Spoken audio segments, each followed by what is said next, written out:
Hello everyone. So today we are going to discuss about Indian polity, the importance of Indian polity, how to prepare, and what are the important topics. Also the important significance in our daily life of this particular subject. So now the first thing is why polity is important or importance of the polity. So polity is the one of the those subjects which are asked in every competitive examination, and it is not like that one or two questions. Generally in any GSGK paper, around 10%, sometimes if you include the current affairs related topics that are associated with polity, so around 15 to 20% of your general studies questions are from this particular topic. कई बार तो ऐसा होता है कि आपका 100 question के paper में 15 question, 18 question, 20 question जो है वो पॉलिटी से हैं. Now the second thing is that it is high scoring and conceptual subjects. It is related to our daily life, so we can easily relate the concept with the aspects of our lives. For example, our rights, our duties. We all are preparing for government examination. So Article 16 talk about the right to equality or equal opportunity in the public employment. So the competition we are preparing for, it is also included in our polity syllabus. So that's why every topic we can relate to our daily life. For example, the village we are living, the state we are living, the name of the state, how the boundary of that particular state has been decided, who decided the boundary, who decided the name. All these things will be covered in this particular topic. Now, then the syllabus, basically the those examinations where the paper is divided as prelims and then mains. So generally the prelims is our MCQ type questions, multiple choice questions, and the mains is the writing paper. So today our focus is on towards the prelims. For the mains segment, we will we will record a separate lecture and we discuss the strategy and the topics which are important for the mains, how to prepare and how to write that particular paper. Now in the prelims focus areas, the first thing is the constitutional framework. In the constitutional framework, we will discuss everything starting with the regulating act of 1773 until the independence of India, means from 1773, and how the constitutions or the rules and regulations of the constitutions has evolved. We discussed that which particular segment or which article or which part of the constitution is taken from which constitution or from where. So we will see the evolution of the Indian constitution from 1773 till the independence, and after independence the amendments that has taken place. Then the second thing is rights and duties. So rights and duties, we will discuss the fundamental rights, the part 3 of our constitution. We will discuss DPSP. We will discuss fundamental duties. What are the importance? What they say? What are the important questions that has been asked in previous years questions? Then the third thing is the government structure. So in the government structure, we will discuss the union government structure, that is our judiciary, executive, legislative, and as well as our state level. Also, we will discuss the local government, our Panchayati Raj system and municipal corporation, the 73rd and 74th Constitutional Amendment Act. Then the constitutional bodies, also the non-constitutional bodies. So in constitutional bodies, we will discuss election commission, our comptroller auditor general, UPSC, Finance Commission. In non-constitutional bodies, we will discuss Niti Aayog, CIC, Chief Information Commission, CVC, Chief Vigilance Commissioner. We will discuss those things. Also, from the question, we will discuss using the questions that are asked in the previous year papers. For our comfort, we have divided the whole Indian polity syllabus in 10 units, and we will go through one by one. So the first unit is our constitutional framework. Also, it includes our rights and duties, means the fundamental rights, DPSP, as well as fundamental duties. The second is system of government. So in the system of government, we will discuss the union in union government. We will discuss the judiciary, executive, legislative, how they functions, how they are elected or how they are appointed, who appoints them, who elects them. All those things we will discuss. We will discuss the union government. Then we will discuss the state government as well as the local government. Also the union territories as well as special areas. So union territories, for example, Delhi. So Delhi, why Delhi is a union territory? And what is the significance of the union territory? Andaman Nicobar, Chandigarh, Puducherry, Lakshadweep. Significance. What is the difference between the different union territories itself? For example, Delhi and Chandigarh. So Delhi has a legislative assembly while Chandigarh has not. Then special areas. So basically the tribal areas. We will discuss the autonomous regions within the state, the tribal areas where governor plays an important or significant role. Then the constitutional bodies, non-constitutional bodies, other constitutional dimensions. Other constitutional dimensions, for example, judicial review, importance of judicial review, as well as the comparison of the different constitution, means the comparison of US constitution with the Indian constitution, or the comparison of the French constitution with the Indian constitution, or the British constitution versus Indian constitution, as well as political dynamics, the political parties, anti-defection law, how political parties are recognized as a regional party or a national party. So we will discuss each unit by unit in detail with concepts, with questions. Now, further, for example, unit 1, we will discuss historical background, making of the constitution, salient feature of the constitution, preamble of the constitution, union and territory citizenship, fundamental right, DPSP, fundamental duty, amendment of the constitution and basic structure of the constitution. We will discuss these things in the unit 1. Similarly, in unit 2, we'll discuss parliamentary system, federal system, and when we will discuss the parliamentary system, we will also discuss the parliamentary system versus presidential system. What is the significance of parliamentary system and what are the significance of presidential system? What are the similarities and what are the differences between these two systems and the federal system? And when we will discuss federal system, we will also discuss unitary system. What is unitary system? The next thing will be the center-state relation. Then the inter-state relation and the emergency provisions. What are the emergency provisions? When they are applied and how they are applied. Now, move on to the next unit, that will be our union government. So in the union government, the first thing that we will discuss is our executive. So in executive, the president, the vice president, the prime minister, council of ministers, and then last thing, that is the cabinet committees. Then our legislature. In the legislature, we will discuss the parliament.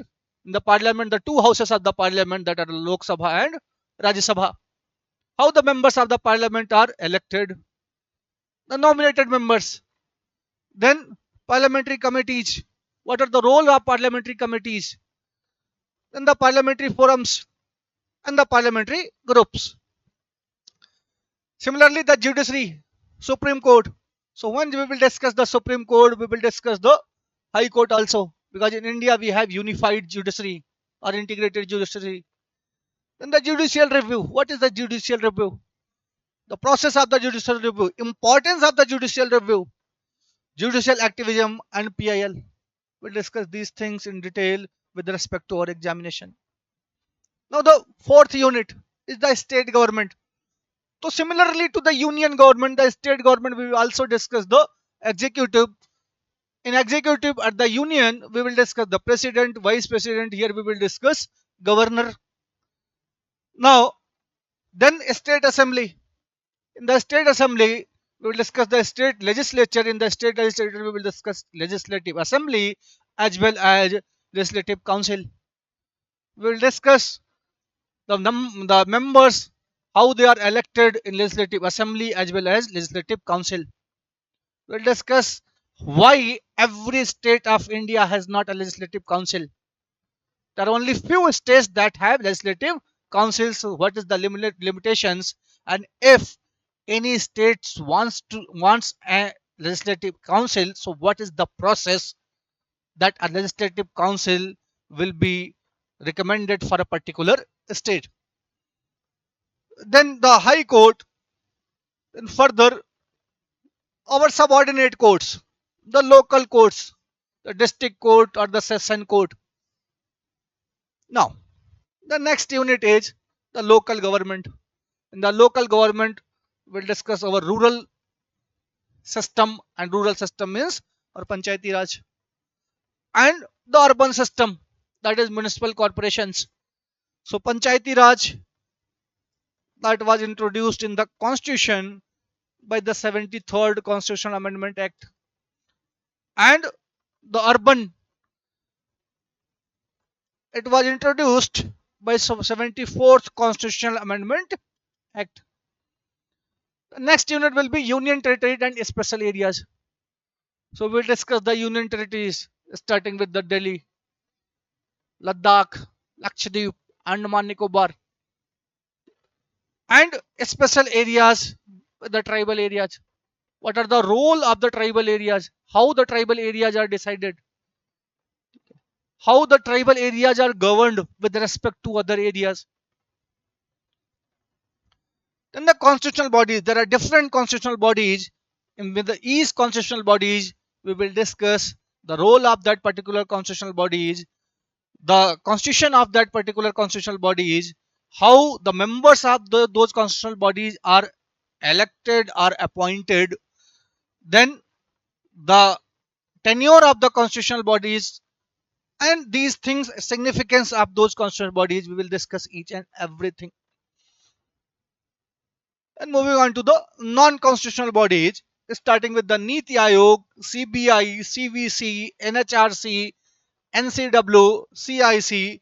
These things we will discuss in detail with respect to our examination, how the previous year questions had been asked and what we can expect in the upcoming examination. Now in the ninth unit, we'll discuss the constitutional dimensions. What are the government authorities and the duty of the government? When we elect a government, we expect something. For example, if there is no road in your village, you expect the government to build a road. If there is no hospital or no school, so there is expectation. So this is the duty of the government to fulfill the expectation of the citizens of the country. Now, legislation. So there are certain times there are dispute when a particular law is passed in the parliament. When a dispute arises, then what is the mechanism to solve the dispute? So the mechanism, there are different mechanisms within the parliament. Outside the parliament is our judiciary system. This is the public services. So public services, we discuss what kind of services that government provides. Then the official language. And further, comprehensive services, that is citizens, we will discuss this, what citizen needs. And moving on to the 10th unit, the political dimensions. So political dimensions are political dynamics, the political parties. So the first thing is the political parties. So we in our locality, in our area, we have listened or we have seen different kind of political parties, different names, different symbols. So how the names are decided, how the symbols are decided. Sometimes in news we have heard that okay, this is a national party, this is a local party, a regional party. So who decides that which one is the national party or which one is the local party, and on what merit? Then further, elections. So how the elections take place, who conducts the election, who decides that who will vote in a particular election, and who decides that when will a particular election will take place, what is the process. We will discuss all these things. The next is the election management, who manages those elections. So election commission does all these things. So election commission does all these things, so we will discuss in detail. Then our foreign policy means the international affairs. So that will be a separate thing that we will discuss in detail. Now, the one thing that you have to do when you start reading or when you start studying polity, try to correlate it with the your locality, what is happening in your locality, whatever you are reading. For example, the union territory. You have heard about Delhi, you have heard about Chandigarh, Ladakh, Andaman, Nicobar. So try to find out more about these cities. So when you try to find about more these cities, as when curiosity takes over, then obviously the understanding of polity becomes easier and easier. Then the one question that people ask from where we should start. So obviously the first foundation or the first basic thing from where we can start is the NCRTs from class 9 to 12, and it is must for everyone. Must for everyone. I have seen many people skipping these NCRTs and going towards the directly to Lakshmikant.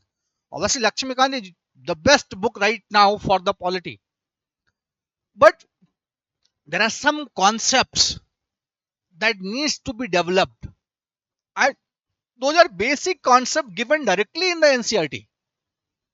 So if you are just thinking about your preparation, start with the NCRTs.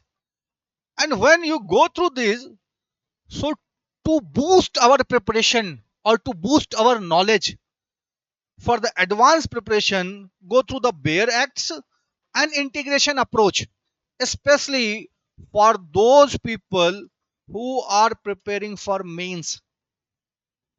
So those of you who don't know what is bare constitution means, so bare acts is the actual language written in the constitution. So let us suppose the article 4 or article 5 or article 12.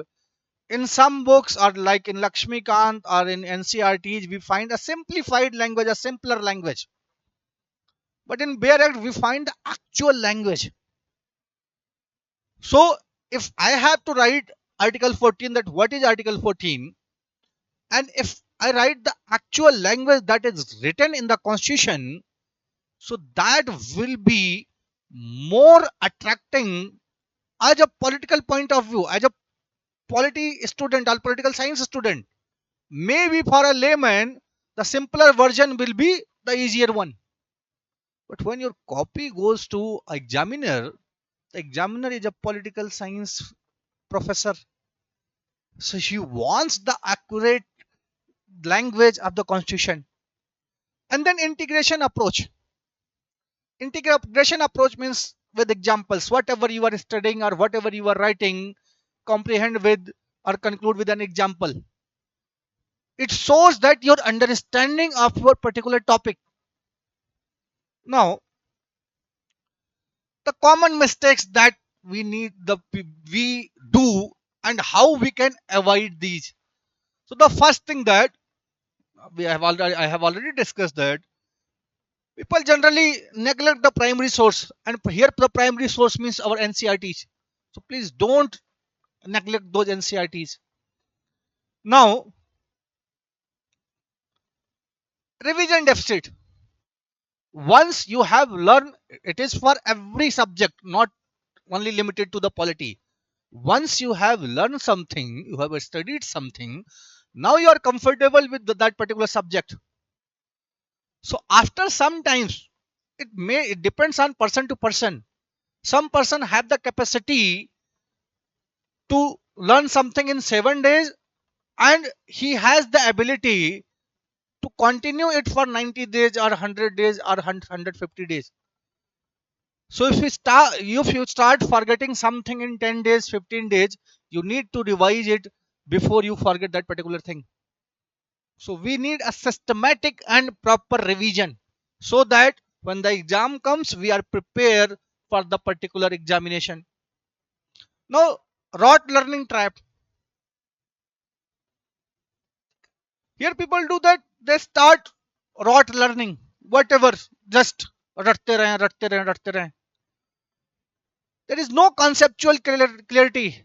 How it happens, why it happens, who takes the decision, how the decision is made. No, nothing. Just rote learning. So try to avoid that, especially in the comprehensive exam like the civil services. Then theory without practice. That's why I earlier discussed. Try to comprehend it with examples. Think about any example when you are studying or learning any topic by yourself. And if you cannot come with an example, go to your teacher and ask him that give me sir a relevant example with this particular topic. Okay. This way, any topic will be with you for a long time. Now, for the prelims, obviously the focus will be on the articles. There are around 450 articles, and out of 450 articles, there are few articles that are very important. So, a specific article, try to daily practice at least around 50 questions if you can practice daily for 1 month. So within a 1 month you can practice 1500 questions. So once you have crossed that threshold of 1500 questions, you will feel comfortable yourself that any question will become easier for you. Now try to revise as much as possible with a particular interval. That interval will depend on person to person, and quality over quantity. Don't try to study too much books, just one or two books. But if quality is good, then it is okay. And the strategy, accuracy must be good. तुक्का नहीं लगाना. Okay. Now, so the final thought. Okay, polity is a high scoring discipline. We can score here easily as compared to other subjects. Cross paper synergy, it helps in our other papers also.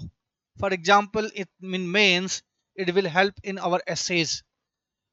There are some questions that are related with polity as well as economy. So there are integration between polity and economy. A simple question will be how polity or the political situation of a country will impact the economy of particular country. The most recent or most important example of this particular situation is Iran. Now you go search that how the political scenario is impacting Iran's economy. Next is